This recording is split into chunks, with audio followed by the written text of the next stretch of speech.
Hello दोस्तों, क्या हाल है। उम्मीद करता हूं कि सभी बहुत ही अच्छे होंगे। तैयारी बराबर चल रही है एग्ज़ाम की, और कई दिन से हमारी जो क्लासेस चल रही थी उसमें थोड़ा सा अनियमितता आई है। कोई बात नहीं, अब कंटिन्यूटी में आपकी क्लास आएगी और इस हफ्ते आपके 2 से 3 टॉपिक हम पूरे तरीके से क्लियर कर देंगे। चलिए, अभी हम जो डिस्कस कर रहे थे बेटा, अभी हम जो है ना क्लासिफिकेशंस ऑफ नंबर्स कर रहे थे बेटा, और हमने I think rational number clear कर लिया था। हाँ बिल्कुल सही बात, हमने रेशनल नंबर, इरेशनल नंबर ये सभी क्लियर कर लिए थे पिछली क्लास के अंदर। तो चलिए अब आगे के प्रोग्राम को लेकर के चलते हैं बेटा। ये तो हो गया था हमारा कि पी बाई क्यू के फॉर्म में हम लेकर के चलते हैं।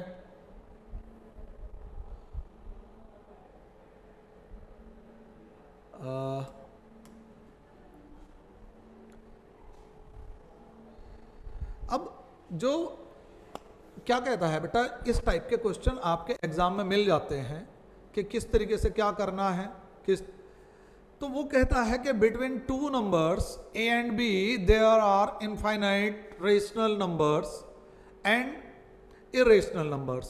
तो वो कह रहा है कि यानी कि ए और बी के बीच में अनंत परिमेय संख्याएं और अपरिमेय संख्याएं हो जाती हैं। यानी कि आपको बहुत बार एग्जाम के अंदर डायरेक्ट पूछ लेता है कि कोई 2 नंबर दे दिए, उनके बीच में पूछ लिया कि कितनी परिमेय संख्याएं हो सकती हैं, कितनी अपरिमेय संख्याएं हो सकती हैं। तो वो अनकाउंटेबल हैं, आपकी इनफाइनाइट हो सकती है, अनंत परिमेय संख्याएं हो या अनंत अपरिमेय संख्याएं हो सकती हैं। ठीक है, तो ए एंड बी के बीच में हम क्या कर सकते हैं बेटा कि ए के प्लस 1 नंबर, इसका कलर थोड़ा चेंज कर लो बेटा, कि ए के प्लस बी अपॉन के प्लस 1।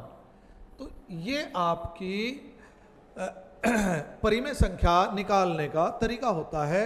और k का मान हम कुछ भी रख सकते हैं। जब हम 1 रखेंगे बेटा तो a प्लस बी दोनों को जोड़ देंगे, 1 और 1 2, 2 से भाग दे देंगे बेटा। फिर हमने मान लो 2 रख दिया बेटा, तो यहाँ 2 की मल्टीप्लाई इसमें होगी प्लस b, और 2 और 1 3 से भाग दे देंगे। तो इसी तरीके से हम कितनी भी परिमेय संख्याएं, रेशनल नंबर परिमेय संख्याएं,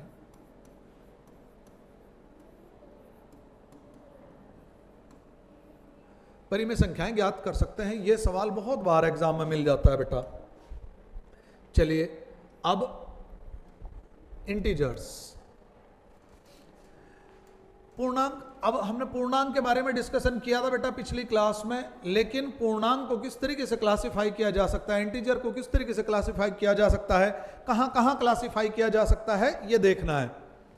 तो इंटीजर जो पॉजिटिव इंटीजर हैं, पॉजिटिव इंटीजर को हम 2 जगह क्लासिफाई कर सकते हैं। क्या? इवन इंटीजर्स और ऑड इंटीजर्स। ठीक है, किसे? जितने भी हमारे इंटीजर्स हैं उन्हें हम इवन और ऑड में क्लासिफाई कर सकते हैं। अब बेटा नेगेटिव साइन के साथ में हो या पॉजिटिव साइन के साथ में हो, वो सभी इवन और ऑड होते हैं। मीन्स -2 है तो बेटा ये इवन है, और -3 है तो ये ऑड है। इस बात का ध्यान रखना है। और जो 0 है, 0 क्या है बेटा? ये आपका इवन है। 0 क्या होता है? इवन इंटीजर है। ठीक है, ये बहुत बार एग्जाम में कंफ्यूजन बन जाता है बच्चों को कि 0 सर ना पॉजिटिव में है, निगेटिव में है, लेकिन ये इवन है कि ऑड है। तो 0 क्या है? 0 इज ए इवन नंबर। ठीक है, तो इवन इंटीजर की बात क्या होती है? इवन क्या होता है? अगर 2 से कट जा रहा है तो सभी संख्याएं इवन हैं, और 2 से नहीं कट रही हैं तो ऑड है। क्या कह रहा है? नंबर डिविजिबल बाय 2, ठीक है, संख्या 2 से विभाज्य है, तो क्या है बेटा? आपके इवन है। और अगर 2 से नहीं कट रही है तो वो क्या है? ऑड है। सीधा सीधा सा प्रोग्राम है बेटा, इसमें कोई सोचने वाली बात नहीं है। तो 0 क्या है? और 0 क्या है बेटा? 0 एक इवन नंबर है, इस बात का ध्यान रखना, एग्जाम में पूछ लेता है। चलिए नेक्स्ट प्रोग्राम पे चलते हैं बेटा। अब इवन और ऑड के मल्टीप्लाई के और एडिशन के कुछ प्रोग्राम है बेटा। तो क्या कहता है कि even plus even is equals to even. ठीक है, हमने कहा कि 2 + 4 = 6। तो अगर इवन संख्या यानी कि सम संख्या के अंदर सम संख्या जोड़ी जाएगी तो हमेशा सम प्राप्त होगा, और ओड संख्या के साथ में ओड ऐड किया जाएगा तो हमेशा इवन मिलेगा। हमने कहा 3 + 5, तो 5 और 3 8। तो ये क्या है बेटा, ये मेरा इवन नंबर है, ये मेरा ऑड नंबर है, ये मेरा ऑड नंबर है। अब आ जाते हैं, even plus odd is equals to odd means 2 + 3 is equals to 5। ठीक है, तो 2 इवन है, 3 ऑड है, और अगर इन दोनों को ऐड करता हूं तो मुझे 5 मिलता है, और 5 इज ए ऑड नंबर। अब अगर मैं प्रोडक्ट की बात करता हूं, इवन प्रोडक्ट, इवन और इवन का जो प्रोडक्ट है वो हमेशा इवन ही होगा, तो 2 × 4 इज इक्वल्स टू 8। ठीक है, even even and even. Even and odd का जो प्रोडक्ट है वो भी हमेशा इवन मिलेगा, तो 2 × 3 इज इक्वल्स टू 6। ठीक है, इवन है, ऑड है, इवन है। Odd into odd is equals to odd. 1 × 3 is equals to 3, 3 × 5 is equals to 15। ये दोनों ही नंबर ऑड है, odd odd odd odd odd odd. I hope सभी की समझ में आया होगा बेटा। ठीक है, चलिए अब जीरो भी हम कह रहे हैं। अब देखो ये सारे रूल बता रहे हैं हमें कि कैसे करना है। तो क्या कह रहा है कि even plus even is equals to even, तो 0 + 2 इज इक्वल्स टू,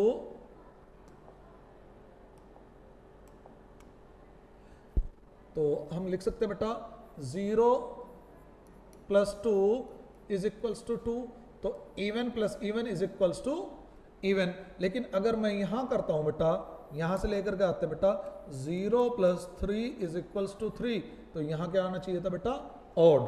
तो आई होप सभी की समझ में आया होगा कि 0 भी एक इवन नंबर है, और ये जो रूल हैं प्रोडक्ट के हों या सम के हों, जोड़ के हों या गुणा के हों, तो किस तरीके से इनका प्रयोग हम कर सकते हैं। चलिए अब आगे के प्रोग्राम में लेकर के चलते हैं बेटा। तो अब आप ये फिगर देख करके थोड़ा सा समझ रहे होंगे कौन सी चीज कहां से और कैसे मिल रही है। ठीक है, ये जो आपको फिगर्स दिखाई दे रहे हैं, ये हम आप लोगों के लिए जो फिगर अच्छे से तैयार कर रहे हैं, जिससे कि आपका इंटरेस्ट जनरेट हो और कॉन्सेप्ट को समझने में आपको मजा आए। क्या कह रहा है कि रेशनल नंबर, ठीक है, रेशनल नंबर के अंदर इंटीजर नंबर, और इंटीजर नंबर के अंदर आपके होल नंबर और नेचुरल नंबर। होल नंबर के अंदर ही नेचुरल नंबर होते हैं, क्योंकि whole number is equals to 0 + natural number. ठीक है, आप समझ सकते हैं। और इन दोनों को ये हमारा क्या आ गया, रेशनल नंबर। अब रेशनल नंबर आ गया, रेशनल नंबर के साथ में जब इरेशनल नंबर दोनों मिला करके क्या तैयार होता है, रियल नंबर। तो रियल नंबर के अंदर ये सब कुछ जो है वो कहां है, रियल नंबर के अंदर ही अवेलेबल है। तो ये जितने आपका रेशनल नंबर हो, इरेशनल नंबर हो, इंटीजर हो, होल नंबर हो, नेचुरल नंबर हो, ये सभी किसके अंदर आते हैं बेटा, रियल नंबर के अंदर आते हैं। तो जितने प्रकार की भी संख्याएं हैं आयोटा को छोड़ करके बाकी सभी संख्याएं कौन हैं, रियल नंबर हैं। चाहे वो निगेटिव हो, पॉजिटिव हो, रूट में हो, उससे हमें कोई मतलब नहीं है। ठीक है, डेसिमल हो, फ्रैक्शन हो, किस तरीके की भी संख्याएं हो, तो वो सभी क्या हो सकते हैं, होती है बेटा, रियल नंबर होती हैं। तो अभी तक का ये जो कॉन्सेप्ट था आपको क्लासिफिकेशन ऑफ नंबर्स, यहां तक का प्रोग्राम सभी के समझ में आया होगा। चलिए अब आगे का प्रोग्राम करते हैं। बहुत बढ़िया बढ़िया कॉन्सेप्ट हैं और इन सबको लेकर के चलते हैं बेटा। अब आ जाता है आपका कॉन्सेप्ट, बहुत बेहतरीन कॉन्सेप्ट है, अभाज्य संख्या, प्राइम नंबर, कंपोजिट नंबर, भाज्य संख्या।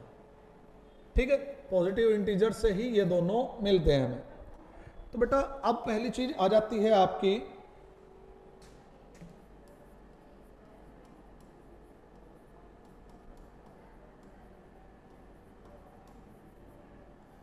प्राइम नंबर्स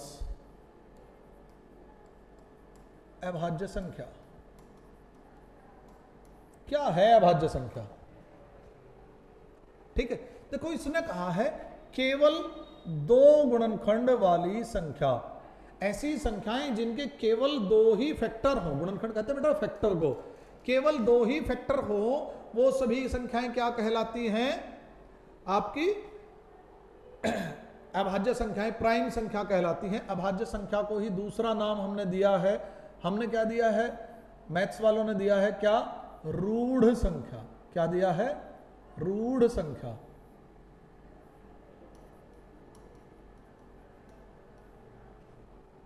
क्या दिया है?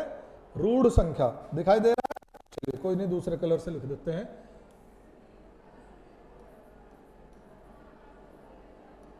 रूढ़ संख्या। ठीक। और दो से अधिक गुणनखंड वाले जितने भी होंगे, मोर देन टू फैक्टर्स। अब अगर मैं यहां बात करूं बेटा, फैक्टर्स की बात करूं, तो फैक्टर्स जैसे 2 है, तो 2 के फैक्टर कौन से होते हैं? 1 इंटू 2, यानी कि नंबर खुद होना चाहिए 1 एंड इटसेल्फ। ठीक है, 1 एंड इटसेल्फ। क्या कह रहा? 1 एंड इटसेल्फ। दो ही गुणनखंड होने चाहिए। अब 3 है, 3 के क्या बेटा? 1 गुणा 3। 5 है तो 5 के क्या हो सकते हैं? 1 गुणा 5। अब अगर मैं यहां बात करता हूं बेटा दो से अधिक गुणनखंड वाली संख्याएं, तो जैसे 4 है, तो 4 के क्या टुकड़े होंगे? 1 गुणा 2 गुणा 2। 6 की अगर बात करूं तो 1 गुणा 2 गुणा 3। अगर मैं 8 की बात करूं तो 1 गुणा 2 गुणा 2 गुणा 2। ये सभी फैक्टर होंगे। तो मोर देन 2 फैक्टर्स हैं तो कंपोजिट नंबर है, और ओनली एंड ओनली 2 फैक्टर्स हैं तो हमारा प्राइम नंबर है।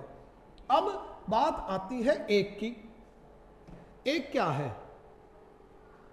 क्या कह रहा है कि 1 न तो अभाज्य संख्या हो और न ही भाज्य संख्या है। क्या कह रहा है? 1 is neither prime nor composite number. ऐसा क्यों है? अगर मैं 1 के फैक्टर करता हूं बेटा, तो 1 का एक ही फैक्टर है, और मैंने प्राइम के लिए क्या बात कही है बेटा? Number having only and only 2 factors. Having only and only, ना तो 2 से ज्यादा ना 2 से कम। ठीक है, तो 1 क्या है बेटा? ना, क्या कह रहा है? ना तो प्राइम नंबर है ना ही कंपोजिट नंबर है। 1 is neither prime nor composite number. कह रहा है स्मॉलेस्ट प्राइम नंबर इज 2। सबसे छोटी अभाज्य संख्या 2 है। बहुत बार एग्जाम में पूछा जाता है बेटा, और इंपॉर्टेंट है बेटा, इस बात का ध्यान रखना, बहुत बार एग्जाम में पूछता है। Even prime number is 2, only even, only even. ठीक है, केवल एकमात्र अभाज्य संख्या है कौन सी? 2। ठीक है, अब ये आ गई आपकी काउंटिंग बेटा। इसने कहा 1 से 50 तक 15 प्राइम नंबर्स हैं, 50 से 100 तक 10 प्राइम नंबर हैं, 1 से 100 तक 25 प्राइम नंबर हैं। अब अगर आपको 1 से 50 पूछ रहा है तो आप डायरेक्ट बता सकते हैं, 50 से 100 पूछ रहा है तो डायरेक्ट बता सकते हैं, 1 से 100 पूछ रहा है तो डायरेक्ट बता सकते हैं। लेकिन सवाल में पूछ लिया कि 21 से लेकर के 70 तक कितनी अभाज्य संख्याएं हैं, तो आप क्या करोगे? तो उसके लिए बेटा एक कॉन्सेप्ट है, एक मोबाइल नंबर आपको याद करना है। कौन सा?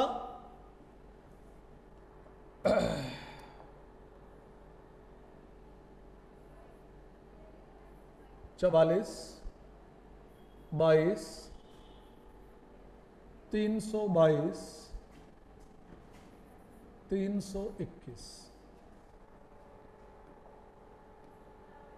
10 डिजिट्स का है, इसलिए हमने मोबाइल नंबर नाम इसका रखा है बेटा कि ये मोबाइल नंबर किसका है? प्राइम नंबर्स का। Mobile number of prime numbers.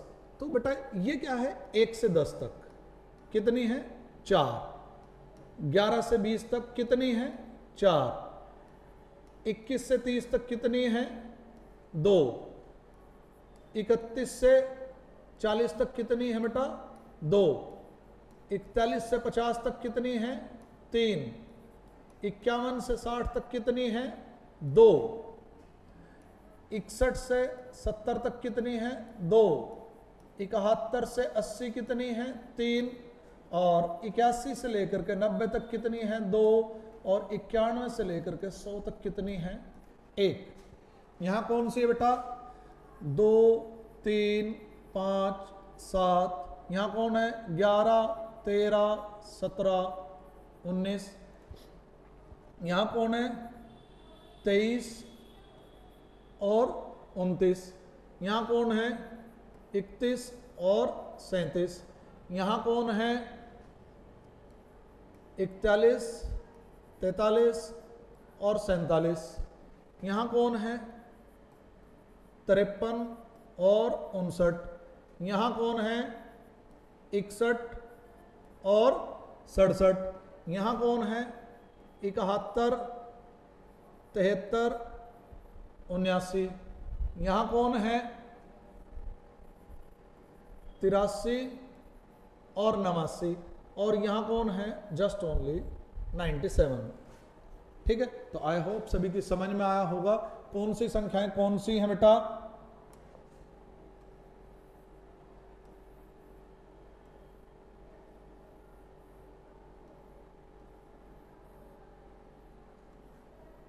तो ये कॉन्सेप्ट जो है बिल्कुल आसान हो जाता है बेटा कि कहां कहां कौन सी प्राइम नंबर है।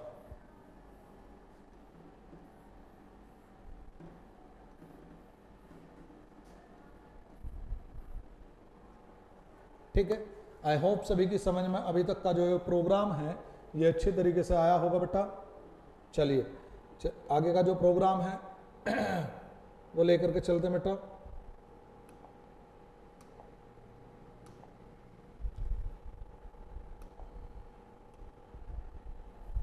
अब जो क्वेश्चंस हैं बेटा, क्वेश्चंस कैसे आ सकते हैं एग्जाम के अंदर, उनके बारे में डिस्कशन करते हैं।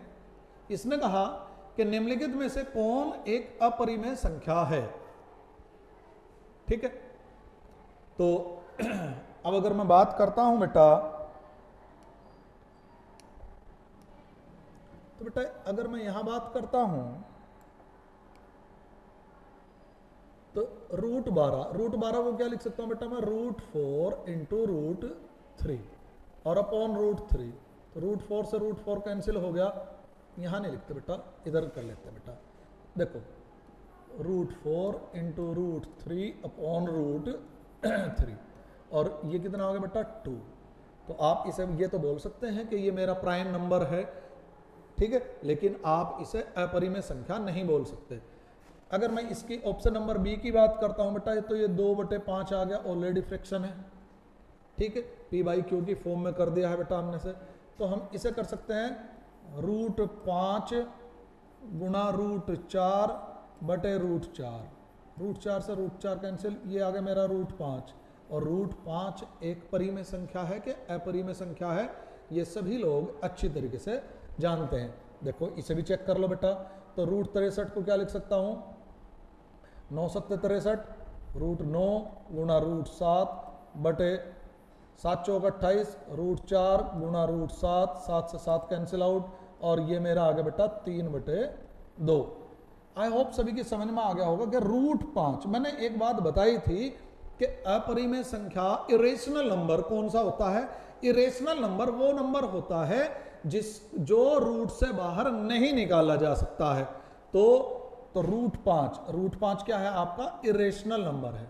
ठीक है, इसे मैंने पूरा अलग अलग हर ऑप्शन को इसीलिए क्लासिफाई किया है, एक एक को समझाने की कोशिश इसलिए करी है क्योंकि ये भी p/q के फॉर्म में आ गया बेटा, ये भी p/q की फॉर्म में आ गया, और ये ऑलरेडी प्राइम नंबर या सम संख्या कह लीजिए, कोई से भी कह लीजिए कि नॉर्मल एक नंबर है, और ये रूट के अंदर आ गया। जिसे रूट के अंदर से बाहर नहीं निकाला जा सकता है वो क्या कहलाता है हमारा इरेशनल नंबर, अपरिमेय संख्या कहलाती है। ऐसे सवाल बेटा एग्जाम के अंदर बहुत मिलते हैं। ये सभी के सभी जो क्वेश्चंस हैं, तो ये हमने ये कुछ ना कुछ इसमें मिस्टेकन है। चलिए कोई नहीं, दूसरा क्वेश्चन ले लेते हैं बेटा। यहाँ आ जाइए। इसने कहा है कि 3√16 एक परिमेय संख्या है, काल्पनिक संख्या है, पूर्णांक है, अभाज्य संख्या है। तो बेटा 3√16, ठीक है। तो √16 की अगर बात करता हूं तो √16 क्या हो जाता है 4। तो 3 गुणा 4, 3 चौक 12, 12 क्या है? एक पूर्णांक है। ठीक है, चलिए नेक्स्ट चलते हैं बेटा।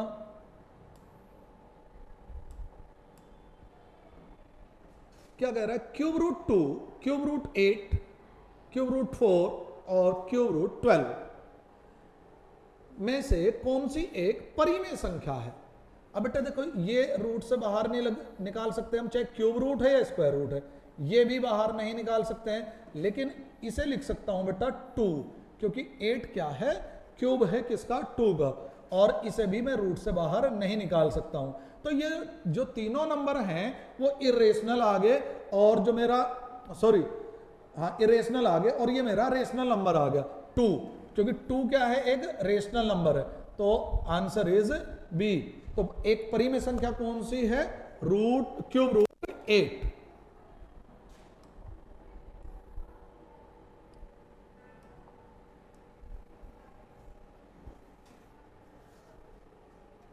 चलिए अब हम अगर यहां बात करते हैं बेटा, इसने कहा निम्नलिखित में से अपरिमेय संख्या को पहचाने। अपरिमेय संख्या कौन सी है बेटा? इसके अंदर हमें इसी बात का ध्यान करना है बेटा।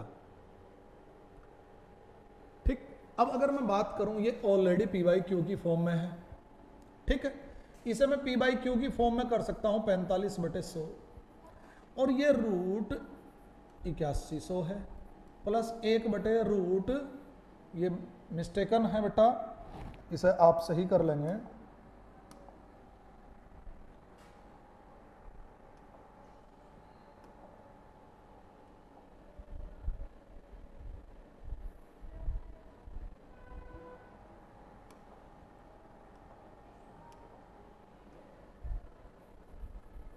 ये 18 नहीं, रूट 18 नहीं, रूट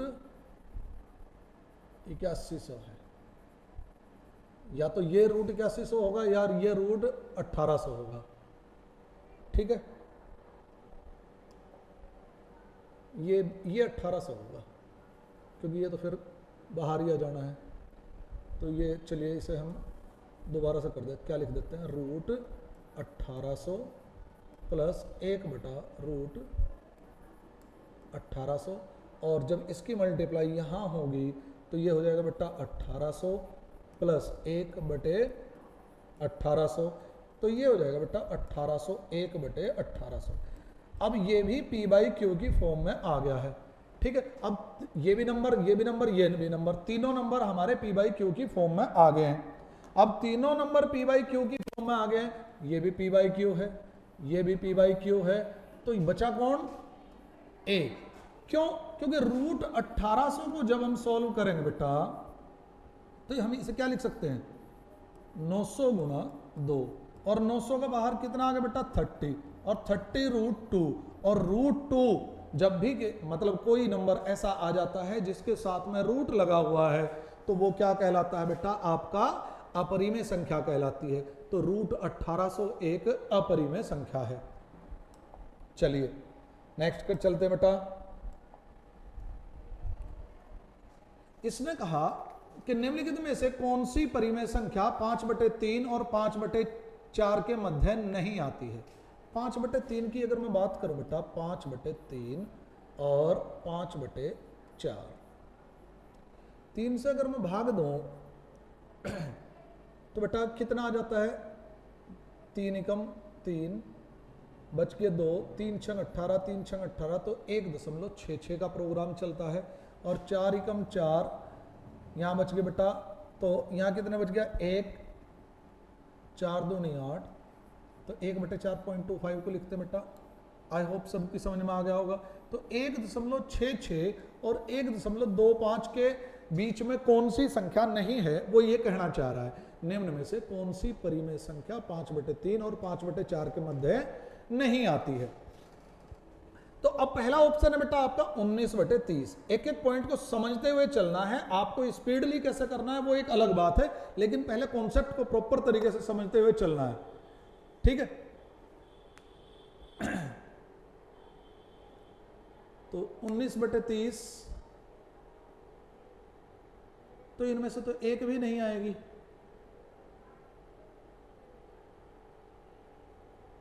क्यों? क्योंकि ये भी बाहर है, ये भी बाहर है, तो आंसर इज इनमें से कोई नहीं।